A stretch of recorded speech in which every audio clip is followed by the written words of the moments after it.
নমস্কাৰ প্ৰথমে মই জেৰিনাই মোৰ আন এটা নতুন ভিডিঅ' লৈ আপোনালোক সকলোকে পুনৰবাৰ স্বাগতম জনালো। আজি মই আপোনালোকৰ বাবে চুজিৰে বনোৱা ভাপত দিয়া পিঠা ৰেচিপি এটা লৈ আহিছো। খাবলৈ বিৰাটেই ভাল লাগে আৰু বনাবলৈ একেবাৰে সহজ। ঘৰতে থকা সাধাৰণ কিছুমান বস্তুৰে বনাব পাৰি। আহকচোন তেনেহলে বেছি দেৰি নকৰো ভিডিঅ'টো আৰম্ভ কৰো। প্ৰথমে মই এটা বাটিত এয়া চাহ খোৱা কাপেৰে 2 কাপ চুজি লৈ লৈছো। চুজিখিনি মই গোটা কৰি দিছো, মিক্সিত পিচি দিয়া নাই।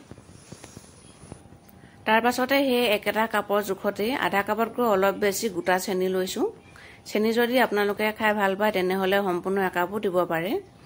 তাৰ পাছতে এয়া এচুকুটমান নিমখ দিছো টেষ্টটো বেলেন্সৰ কাৰণে। ডাঙৰ চামুচেৰে এচামুচ মানৰ জোখত ৰিফাইন তেল দিছো।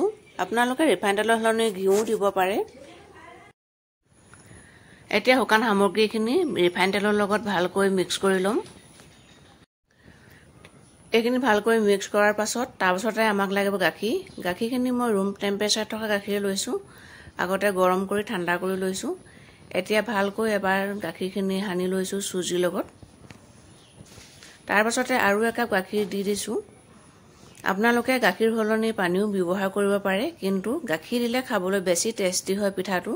সেইবাবে পৰাপক্ষত গাখীৰে দিব। এইটো সময়তে খুব ধুনীয়াকৈ ফেটি ল'ব লাগে যাতে কোনো ধৰণৰ গোটা থাকি নাযায়। আপোনালোকে নিশ্চয় মন কৰিছে আমাৰ মিশ্ৰণটো জুলীয়া হৈ আছে। এতিয়া এইখিনি আধা ঘণ্টা বা 1 ঘণ্টা মানৰ কাৰণে ৰেষ্ট কৰিব দিম। এইটো সময়তে চুজিখিনিয়ে গাখীৰখিনি এবজৰ্ব কৰি ল'ব।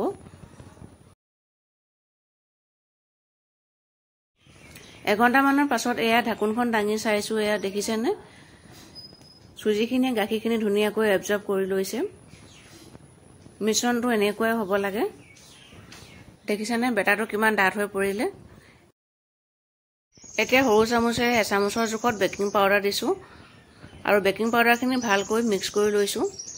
আপোনালোকে মন কৰিব বেকিং পাউডাৰখিনি একেবাৰে শেষৰ সময়তহে যোগ কৰিব। এতিয়া সকলোখিনি ভালকৈ এবাৰ মিক্স কৰি লৈছো।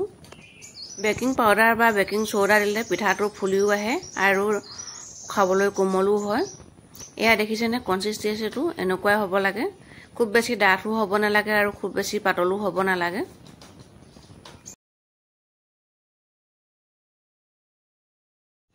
এতিয়া গেছৰ ওপৰত এখন কেৰাহী পাতি দিলো আৰু কেৰাহীখনতে এয়া ষ্টেণ্ড এডাল ওলোটাকৈ পাতি দিছো। ইয়াতে অকণমান ঠাণ্ডা পানী দিছো আৰু এইখিনি উতলিবলৈ দিম। পানী বহুত বেছিকৈ দিব নালাগে, অকণমান দিব লাগে। ঢাকোন লগাই এইখিনি অলপ সময়ৰ কাৰণে উতলিবলৈ দিম। এইটো সময়তে এটা কেক টিন মই ৰেডি কৰি ল'ম। কেক টিনটোত অলপমান ৰিফাইন তেল ঘঁহি ল'ম। ৰিফাইন তেল চাৰিওফালে মই হাতখনেৰে মোহাৰি লৈছো। তেতিয়া পিঠাটোৰ পাছত সহজেই ধুনীয়াকৈ ওলাই আহিব।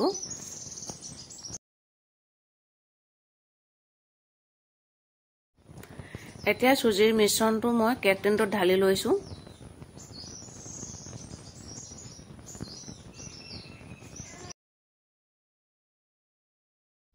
লগতে কেইটামান বাদাম ওপৰত ছটিয়াই দিছো।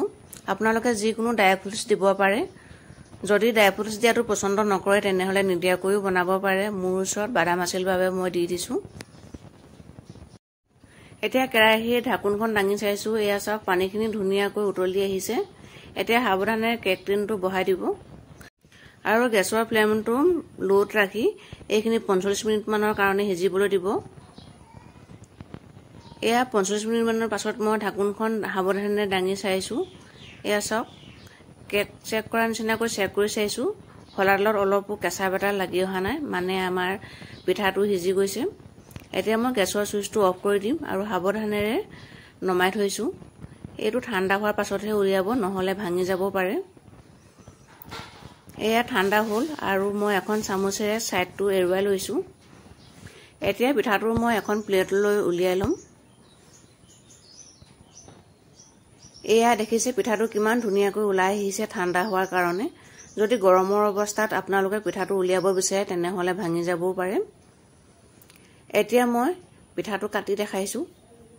এতিয়া এপিচ মই কাটি দেখাইছো। বিৰাটেই ধুনীয়া হৈছিলে, বহুত কোমলো হৈছিলে আৰু খাবলৈ বহুত বেছিকৈ ভাল লাগে। আপোনালোকে এনেকৈ যদি আগতে বনোৱা নাই এবাৰ বনাই খাই চাব।